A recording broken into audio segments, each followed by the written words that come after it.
বাংলাদেশের তিন দিকেই ভারত, আর সেই সীমান্ত ঘেঁষেই এবার শুরু হয়েছে এক নজিরবিহীন সামরিক তৎপরতা। দিল্লির মাস্টার প্ল্যান কি তবে চূড়ান্ত? বাংলাদেশের একেবারে ঘরের কাছে 5টি বিমান ঘাঁটি নতুন করে চালু করতে যাচ্ছে ভারত। কেন এই আকস্মিক রণসজ্জা? এটা কি কেবলই মহড়া, নাকি এর পেছনে লুকিয়ে আছে অন্য কোনো বড় লক্ষ্য? গোয়েন্দা সূত্র বলছে, উত্তর পূর্ব ভারতের কৌশলগত এলাকাগুলোতে পরিত্যক্ত এবং পুরনো বিমান ঘাঁটিগুলোকে নতুন করে প্রাণ দিচ্ছে ভারতীয় বিমান বাহিনী। পশ্চিমবঙ্গের হাসিমারা থেকে শুরু করে আসামের চাবুয়া কিংবা মিজোরামের সীমান্ত, সবখানেই এখন সাজ রব। রানওয়ে মেরামত করা হচ্ছে, বসানো হচ্ছে অত্যাধুনিক রাডার এবং মিসাইল সিস্টেম। একটু লক্ষ্য করুন, মানচিত্রের দিকে তাকালে দেখা যায় বাংলাদেশকে প্রায় 3 দিক থেকে ঘিরে ফেলার প্রস্তুতি চলছে। একদিকে হাসিমারা এবং কলাইকুণ্ডা, অন্যদিকে বাগডোগরা এবং উত্তর পূর্বের আরও 2টি গুরুত্বপূর্ণ ঘাঁটি।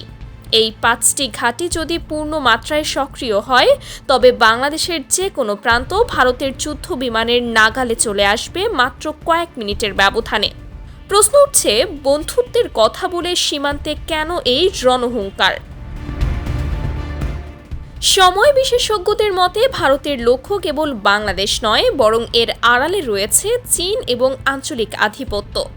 কিন্তু বাংলাদেশের 3 পাশে এই সামরিক বেষ্টনী ঢাকার জন্য কতটা স্বস্তিদায়ক? ভারতের দাবি সীমান্ত সুরক্ষা এবং আকাশ সীমা রক্ষায় এই প্রস্তুতি। কিন্তু বিশ্লেষকরা বলছেন, দক্ষিণ এশিয়ার শক্তি সাম্য কি তবে বদলে যেতে শুরু করেছে? রাজনীতিতে শেষ কথা বলে কিছু নেই, কিন্তু যখন সীমান্তের ওপারে যুদ্ধ বিমানের ডানা ঝাপটানোর শব্দ শোনা যায়, তখন দেশপ্রেমিক প্রতিটি মানুষের কপালে চিন্তার ভাঁজ পড়ে।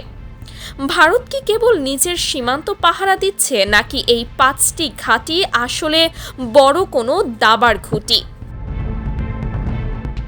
সময়ের সাথে সাথে পর্দা উন্মোচিত হবে এই রহস্যের। তবে আপাতত বাংলাদেশের 3 পাশে ভারতের এই এয়ারবেস পরিকল্পনা পুরো দক্ষিণ এশিয়ার নজর কেড়েছে। আপনি কি মনে করেন, ভারতের এই সামরিক তৎপরতা কি কেবলই নিরাপত্তা, নাকি এর পেছনে রয়েছে অন্য কোনো ভূ রাজনৈতিক পরিকল্পনা? কমেন্টে আপনার মতামত জানান।